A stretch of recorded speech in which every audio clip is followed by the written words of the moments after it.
இந்திய தேசிய காங்கிரஸ் கட்சிக்கு பெரும் திருப்புமுனை தேர்தலாக அமைந்த 1971 நடைபெற்ற 5வது மக்களவைத் தேர்தல் குறித்து இந்த தொகுப்பில் பார்க்கலாம்.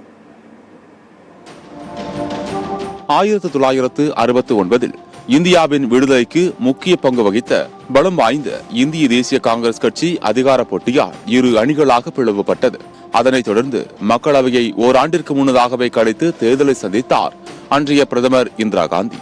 மன்னர் மானிய ஒழிப்பு, வங்கிகள் தேசியமயமாக்கல் உள்ளிட்ட பல நடவடிக்கைகளை தொடர்ந்து நாட்டின் அப்போதைய 27 மாநிலங்கள் மற்றும் யூனியன் பிரதேசங்களைச் சேர்ந்த 518 மக்களவை பிரதிநிதிகளை தேர்ந்தெடுக்க 1971 நடத்தப்பட்டது 5வது மக்களவை தேர்தல்.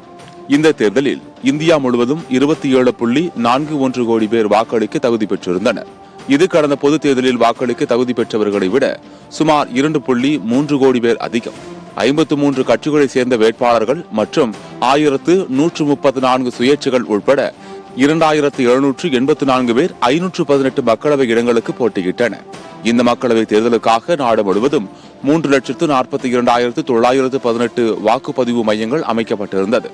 1971 ஆண்டு மார்ச் 1 தேதி முதல் 10 தேதி வரை தேர்தல் நடைபெற்றது. இத்தேர்தல் அதிக நாட்கள் நடைபெற்றாலும் முந்தைய தேர்தலை விட 5.77% குறைவாக, அதாவது 55.27% வாக்குகள் தான் பதிவானது. மக்களவைக்கு 406 தொகுதிகளில் இருந்து பொது பிரதிநிதிகளும், 76 தொகுதிகளில் இருந்து பட்டியலின சமூக பிரதிநிதிகளும், 36 தொகுதிகளில் இருந்து பழங்குடியின சமூக பிரதிநிதிகளும் தேர்ந்தெடுக்கப்பட்டனர். இந்த தேர்தல் ரூபாய் 11.61 கோடி செலவில் நடத்தி முடிக்கப்பட்டது. ஒரு வாக்காளருக்கான செலவு கடந்த தேர்தலை போலவே 40 பைசாவாகவே தொடர்ந்தது. இந்திரா காந்தி தலைமையிலான ஆளும் இந்திய தேசிய காங்கிரஸ் 352 இடங்களில் வென்று பெரும்பான்மை பெற்று ஆட்சியை கைப்பற்றியது. மார்க்சிஸ்ட் கம்யூனிஸ்ட் 25 இடங்களிலும், இந்திய கம்யூனிஸ்ட் கட்சி திமுக தலா 23 இடங்களிலும், பாரதிய ஜனசங்கம் 22 இடங்களிலும் வென்றன. இந்த தேர்தல் வெற்றியை தொடர்ந்து இந்திய தேசிய காங்கிரசின் தலைவர் இந்திரா காந்தி பிரதமராக பதவியேற்றார்.